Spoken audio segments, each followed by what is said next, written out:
Assalamualaikum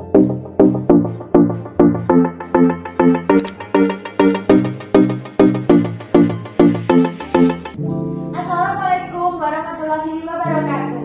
Kembali lagi di podcast Kesehatan Mental. Perkenalkan, saya Maria Magdalena Niken Ayu Melawati. Di sini saya akan membawa acara pada podcast hari ini. Di sini saya mengundang pemateri yang sangat cerdik dan bisa memberikan informasi serta edukasi yang positif bagi kita. Mungkin bisa diperkenalkan terlebih dahulu dari pemateri 1 kemudian ke pemateri 2. Monggo silakan. Oke, makasih atas waktunya. Halo semuanya, perkenalkan nama saya Reni Rahayu. Teman-teman bisa manggil saya Kak Reni atau Mbak Reni ya. Saat ini saya sedang menjalani studi di Universitas ISIN Yogyakarta di Prodi Keperawatan.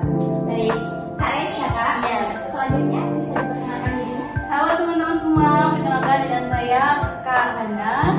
Saya juga seperti dengan Kak Reni, saya sedang menjalani studi di Keperawatan UNISA. Baik, dengan Kak Reni dengan Kak Hana ya Kak. Baik, di sini kita akan membahas apa sih itu kesehatan mental Kak. Mungkin bisa dibantu dijelaskan dari Kak Reni terlebih dahulu, monggo. Bisa dijelaskan untuk kesehatan mental itu apa? Oke, baiklah teman-teman, Kak Reni izin masuk ya. Sebelumnya teman-teman udah tahu belum sih tentang kesehatan mental itu apa? Artinya dari mental health itu apa gitu? Mungkin banyak belum yang tahu ya Kak. Belum ya, nah ya, baik. Kalau menurut Kak Reni sendiri nih, jadi kesehatan mental itu adalah di mana seseorang itu dalam kondisi yang pikiran dan batinnya itu damai dan tenteram. Jadi dia dapat melakukan aktivitasnya sehari-hari itu dengan optimal dan juga dia dapat bersosial, kemudian dia dapat menghargai orang lain.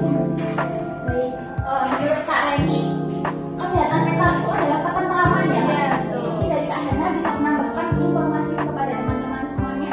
Baik, mungkin dari sudut pandang kakak sendiri ya, kesehatan mental itu adalah kondisi atau keadaan di mana seseorang itu sehat secara emosional, kemudian jiwa dan juga orang yang bisa meregulasi emosinya. Seperti itu.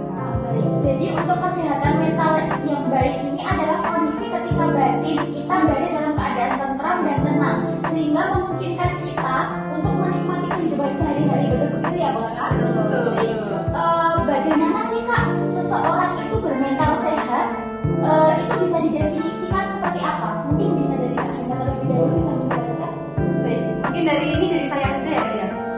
Orang yang mempunyai mental sehat itu adalah orang yang bisa, saya katakan lagi, yang bisa meregulasi dalam segala hal, baik dari emosional, baik dari stresor yang dari eksternal, sehingga apa yang kita tanam di pikiran kita, ke tubuh kita yang akan kita saring itu mungkin bisa kita filter dulu.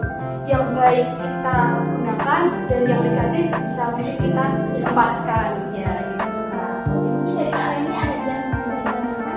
Oke, kalau ini menurut diri kakak sendiri ya Mbak ya.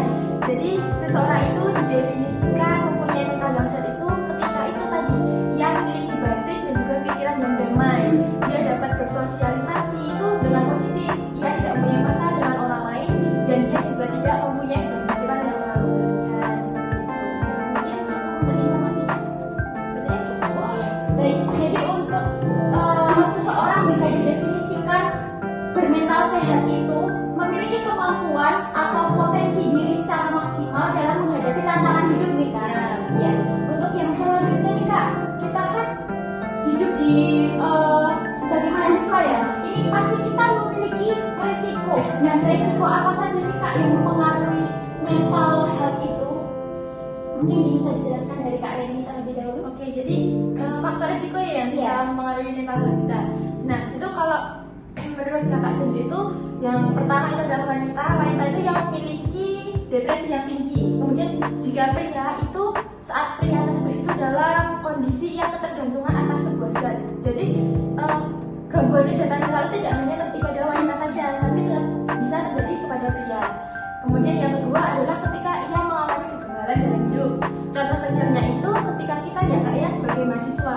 Nah, kita sudah berusaha semaksimal mungkin mengerjakan tugas, entah itu tugas individu ataupun kelompok, mengerjakan UAS dan juga UTS dengan sangat maksimal.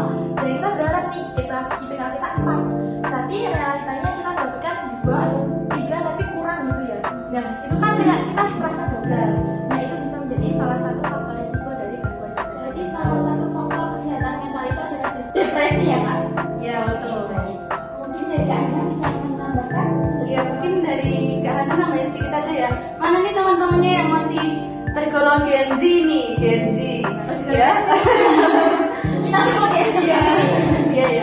Kemudian teman-teman Gen Z nih Kak, aku ingin membahas banget nih tentang Gen Z, dimana teman-teman yang masih Gen Z ini menaruh kebahagiaannya itu tuh di pasangannya. Biasanya ya pacaran dia memutuskan melakukan hubungan dengan lawan jenis, yang dimana sebetulnya mereka sendiri itu belum bisa menerapkan kebahagiaan pada dirinya sendiri, sehingga ketika mereka itu melakukan hubungan dengan lawan jenis dan terdapat masalah atau problem-problem yang lain, itu mereka kecenderungannya itu ke depresi gitu loh Kak, terlalu memikirkan aduh gimana nih ya pasanganku, kayaknya nggak bisa nih nyukupin kayak gini gitu loh. Dan itu masih pacaran ya? Iya, belum betul. pacaran. Nah itu sih, mungkin teman-teman Gen Z ini bisa menaruh kebahagiaannya itu ke diri sendiri dulu, baru bisa dengan pasangannya atau dengan orang lain. Kayak gitu ya teman-teman. Oke, jadi untuk resikonya sendiri itu bisa disebabkan karena faktor individu ya Kak, dari diri kita masing-masing ya Kak. Jadi untuk bagaimana sih gejala yang bisa kita menunjukkan untuk kesehatan mental tersebut itu bagaimana Kak? Mungkin dari Kak Hana dulu bisa menjelaskan gejala awalnya itu seperti apa? Baik, mungkin untuk gejala awal gangguan mental illness ini ya, Ya. mungkin yang sering saya temukan itu adalah self-harm teman-teman. Mungkin teman-teman di sekitar teman-teman, di lingkungan pergaulan teman-teman itu sering banget menemukan self-harm. Apa sih yang dimaksud dengan self-harm ini? Self-harm ini itu adalah ketika kita mempunyai stresor yang cukup, pressure yang cukup tertekan, itu teman-teman melakukan pengelukaan pada diri sendiri. Nah itu sebetulnya yang mungkin harus kita lepaskan gitu loh. Masalah-masalah seperti itu harus kita jauhkan dulu. Kemudian gejala berikutnya itu ada anxiety Kak. Apa itu Kak anxiety? Nah apa sih yang dia nggak tahu ya, ya? masih awam ya. Iya. Anxiety itu adalah kecemasan yang berlebihan, jadi berlarut-larut, sehingga mungkin Gen Z ini terutama yang suka overthinking nih, ya nggak sih ya? Suka overthinking, nah itu menyebabkan gejala anxiety. Jadi anxiety ini berdampak sekali untuk kesehatan dan organ-organ yang lain gitu loh Kak. Selain mungkin di otak atau di pikiran, dia juga akan merebak ke organ seperti halnya lambung, asam lambung, mungkin liver itu juga bisa karena pikiran juga kayak gitu. Mungkin dari Kak Reni bisa menambahkan. Mungkin dari Kak Reni bisa mendapatkan informasinya yang lebih detail. Oke, jadi Kak Reni mau menambahkan dikit ya. Jadi Kak Reni setuju nih sama pendapatnya Kak Hana. Itu ya salah satu gejalanya. Kemudian gejalanya itu yang menurut Kak Reni itu yang pertama adalah ia suka berteriak-teriak. Nah, kemudian ia suka marah yang berlebihan. Ia tidak bisa mengontrol emosi. Nah, teman-teman jangan menganggap ya kalau udah marah, udah tersinggung, kemudian marahnya berlebihan itu merupakan hal yang biasa. Itu sudah masuk ke dalam gejala awal dari gangguan kesehatan mental. Kemudian selanjutnya adalah ia suka mengurung diri, jadi dia tidak mau bersosialisasi dengan teman ataupun keluarga ataupun saudaranya seperti itu. Mungkin seperti itu.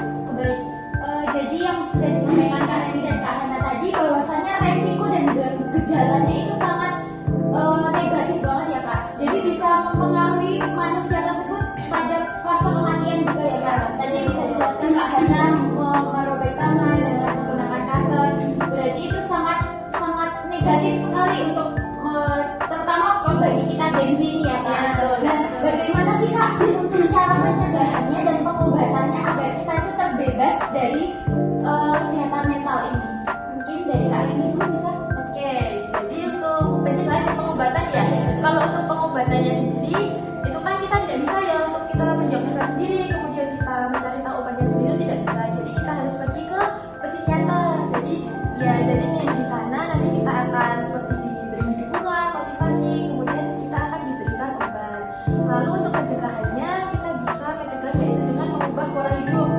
Mungkin kita dari awalnya sering bermalas-malasan, terus kita overthinking ya Kak ya, seperti yang dibilang tadi. Nah itu bisa kita alihkan nih dengan berolahraga, kemudian melakukan hobi. Misal teman-teman punya hobi basket, menari, nah itu bisa dikembangkan lagi. Kemudian kita itu bisa melanjutkannya ke apa ya, hal-hal yang lebih positif lagi seperti bersosialisasi ya dengan teman ataupun saudara yang Mungkin mengikuti aktivitas di kampus juga bisa ya Kak.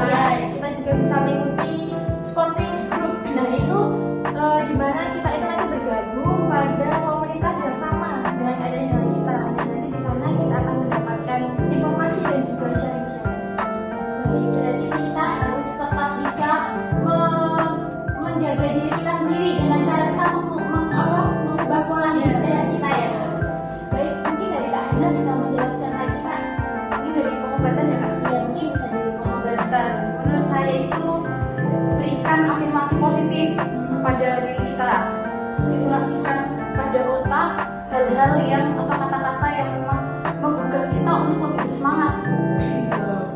Karena kadang yang memang ini tuh suka dipandang sepele gitu loh Kak. Sehingga mungkin dari diri kita dulu deh, dari pikiran kita dulu deh, untuk bisa mengubah membentuk kata-kata yang membuat kita itu semangat. Tidak harus dari eksternal tapi juga internal yang penting kayak gitu Kak.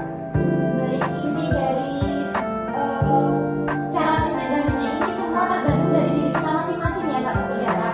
Jadi kesehatan mental yang baik ini adalah kondisi ketika batin kita berada pada keadaan tentram dan tenang. Resiko kesehatan mental sendiri dapat mengancam perempuan maupun laki-laki dan dapat mengancam kematian ya Kak. Jadi dengan ini marilah kita mengubah pola hidup kita dengan melakukan pencegahan dan pengobatan secara mandiri. Secara mandiri dapat dilakukan dengan kita mengubah pola hidup sehat.